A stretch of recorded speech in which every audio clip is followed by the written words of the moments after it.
Mis amados hermanos, el día de hoy voy a compartir con ustedes una predicación basada en Romanos 11, versículos 33 y 34. Pero antes de continuar quisiera preguntarte, ¿cuántas veces has escuchado la palabra doxología? ¿Sabes lo que significa esta palabra? Doxología es una fórmula de alabanza a la divinidad, principalmente al Dios Trino.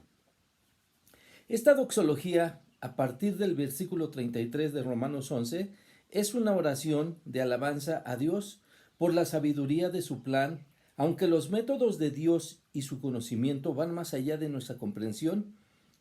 A sus hijos les permite ver por medio de la fe y la guía de su espíritu cosas que no podíamos ver antes.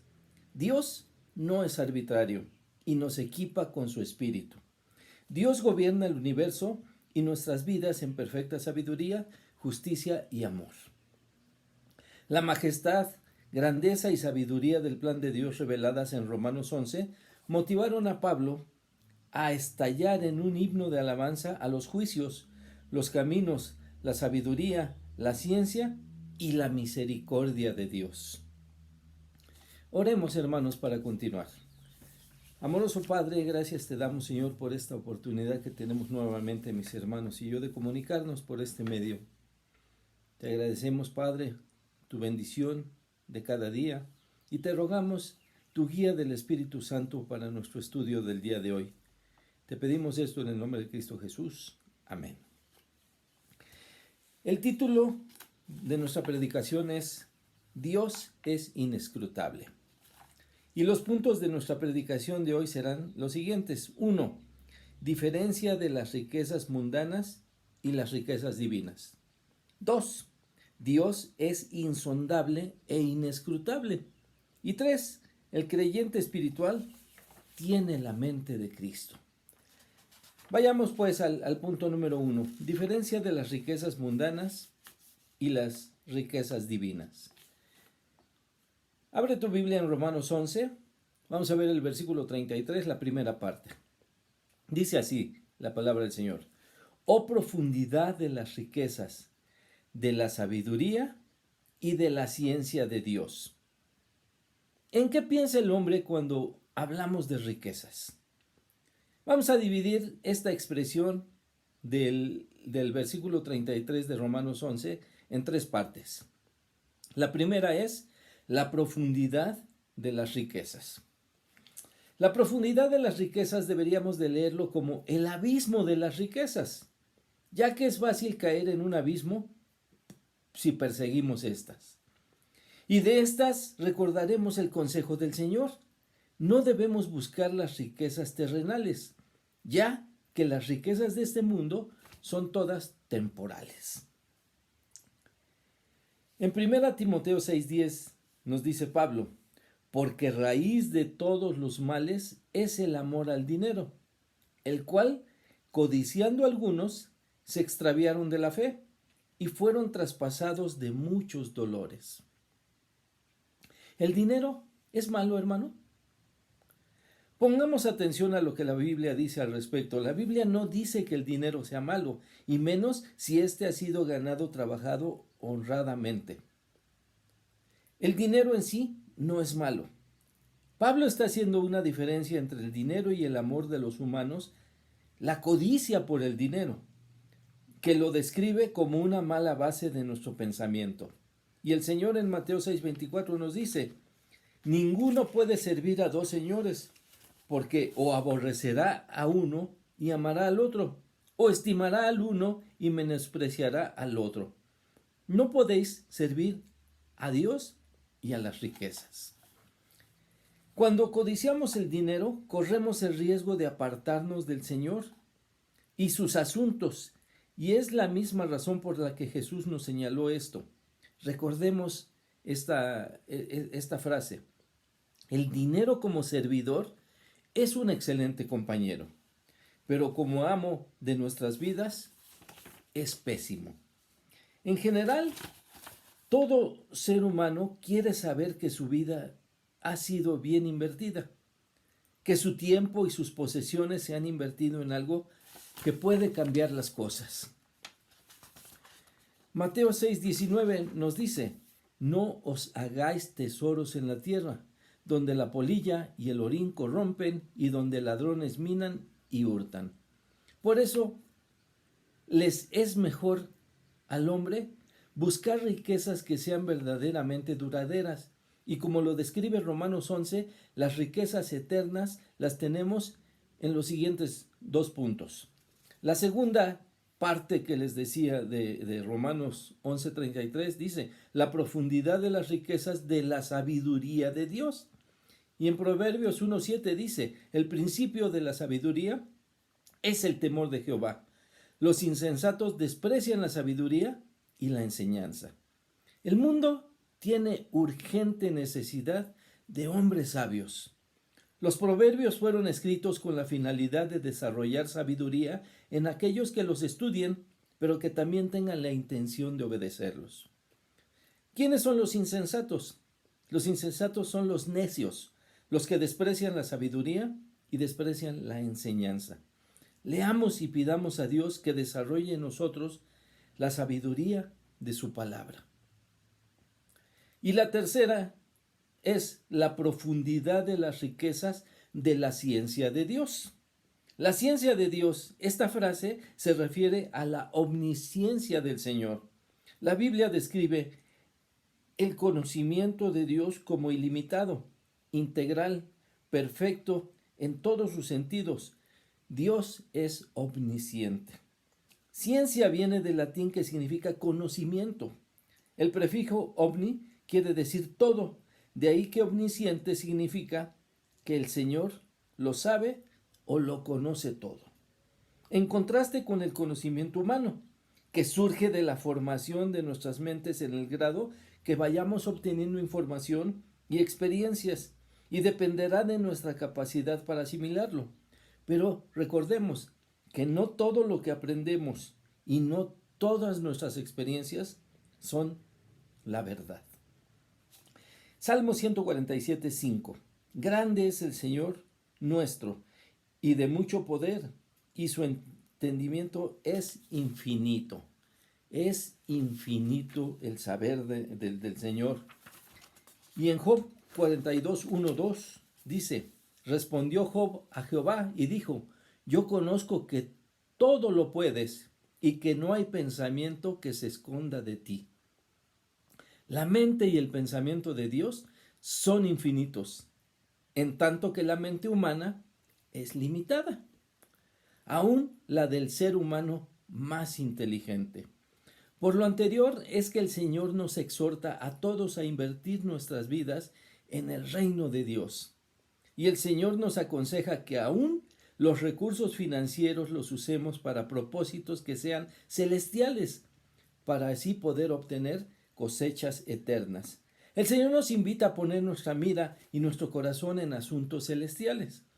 En Mateo 6:20-21 dice, sino haceos tesoros en el cielo, donde ni la polilla ni el orín corrompen, donde ladrones no minan ni hurtan, porque donde esté vuestro tesoro, allí estará también vuestro corazón. Revisa, hermano, que estés constantemente invirtiendo y enriqueciéndote, pero con la sabiduría del Señor y creciendo en el conocimiento de su palabra. Invierte tu tiempo y tu dinero en el reino de Dios. Y tú, hermano, ¿qué riquezas anhelas? Punto número 2. Dios es insondable e inescrutable. Romanos 11:33b. Cuán insondables son sus juicios e inescrutables sus caminos. Sondear, ¿qué es sondear? Sondear es un verbo que significa hacer las primeras averiguaciones acerca de algo o de alguien, o sea, investigar su origen. Por lo tanto, insondable es lo contrario, se refiere a que no podemos conocer el principio de todo acerca de ese algo o de ese alguien. Insondables son sus juicios. Sus juicios se refieren a los propósitos o decretos de Dios que están por encima del entendimiento humano. Escrutar es otro verbo que significa indagar, es examinar cuidadosamente y explorar todo acerca de algo o de alguien. Por lo tanto, inescrutable significa que es irremontable. Esto es que es imposible encontrar rastro de las huellas de Dios que va dejando al paso de la historia. Pero por su gracia sí podemos seguir las huellas en el Señor Jesucristo. Inescrutables son sus caminos. Los caminos son los métodos que Dios escoge para cumplir sus propósitos. Inescrutable, este vocablo solo aparece una vez en el Nuevo Testamento y se aplica a los juicios y a los designios de Dios, que en muchas ocasiones resultan indescifrables, desconcertantes para la mente humana. Por la grandeza de sus juicios, lo variado de sus caminos y lo infinito de su conocimiento, Dios es insondable y Dios es inescrutable. Pero Él nos va revelando lo que quiere que conozcamos de sí mismo, de su Hijo Jesucristo, del Espíritu Santo y de su palabra, para que le amemos y obedezcamos en todo. Vamos al punto número 3. El creyente espiritual tiene la mente de Cristo. Las preguntas del versículo 34 nos indican que nadie puede comprender por completo la mente del Señor y nadie puede ser su consejero. Romanos 11:34b. ¿O quién fue su consejero?, pregunta Pablo. ¿Quién fue su consejero? ¿Acaso Dios necesita ser aconsejado? ¿Puedes imaginar a Dios consultando a los hombres qué debe hacer? Dios no le debe nada a nadie. Nosotros sí le debemos todo al Señor. Isaías y más adelante veremos cómo Jeremías hicieron preguntas similares a las utilizadas por Pablo en este pasaje, para demostrar que no hay quien tenga la capacidad para aconsejar a Dios ni para criticar sus caminos. Isaías 40:13 dice: ¿quién enseñó al Espíritu de Jehová o le aconsejó enseñándole? Isaías destaca la sabiduría incomparable del Señor y Pablo acude a ese versículo en conexión con la sabiduría de Dios con que habló a los judíos y a los gentiles, sabiduría que comparte con los creyentes espirituales. Solo Dios tiene todo el poder, todo el conocimiento y toda la sabiduría. Nosotros solamente podemos ser seguidores de esto, pero el que lo posee todo es Dios. Primera los Corintios 2:14. Pero el hombre natural no percibe las cosas que son del Espíritu de Dios, porque para él son locura, y no las puede entender porque se han de discernir espiritualmente. El hombre natural, esta frase define a los no convertidos y que carecen de vida y sabiduría que viene de lo alto, los que no han sido sellados por el Espíritu Santo. Discernir espiritualmente significa, esto es para el hombre natural que busca respuestas en su propia mente y busca evidencias terrenales que le permitan comprender el origen de las cosas, pero no las puede comprender porque han de discernirse espiritualmente. Pero solo aquellos que han recibido el Espíritu de Dios pueden ser iluminados por la palabra de Dios, ya que ésta se ha de comprender espiritualmente, para ser guiados por el Espíritu mismo de Dios. Romanos 11:34a. Porque ¿quién entendió la mente del Señor? Y en 1 Corintios 2:15 dice: en cambio, el espiritual juzga todas las cosas, pero él no es juzgado de nadie. El hombre espiritual se refiere al creyente redimido, los que han sido sellados por el Espíritu Santo y que poseen la vida eterna y son nutridos de la sabiduría de Dios. ¿Por qué? Vayamos a 1 Corintios 2:16. Porque ¿quién conoció la mente del Señor? ¿Quién le instruirá? Mas nosotros tenemos la mente de Cristo. La misma palabra utilizada para mente se traduce como entendimiento.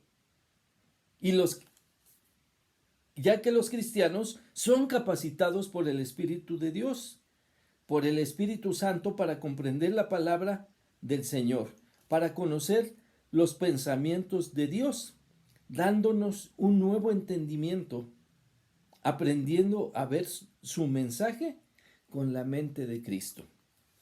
Hemos visto hoy muchas palabras al respecto de Dios, que debemos hacer nuestras y que esos conceptos guíen nuestra vida diaria. Conocer y procurar conducirnos con la sabiduría de Dios. Todo esto aplicado a nuestras vidas. Buscar cada día el conocimiento de Dios en su palabra y guiados por su Espíritu Santo para que sea comprensible para nosotros. Estudiar y profundizar en la palabra de Dios, no conformándonos con solo leerla, sino escudriñarla cada día. Ir a lo profundo de la palabra del Señor.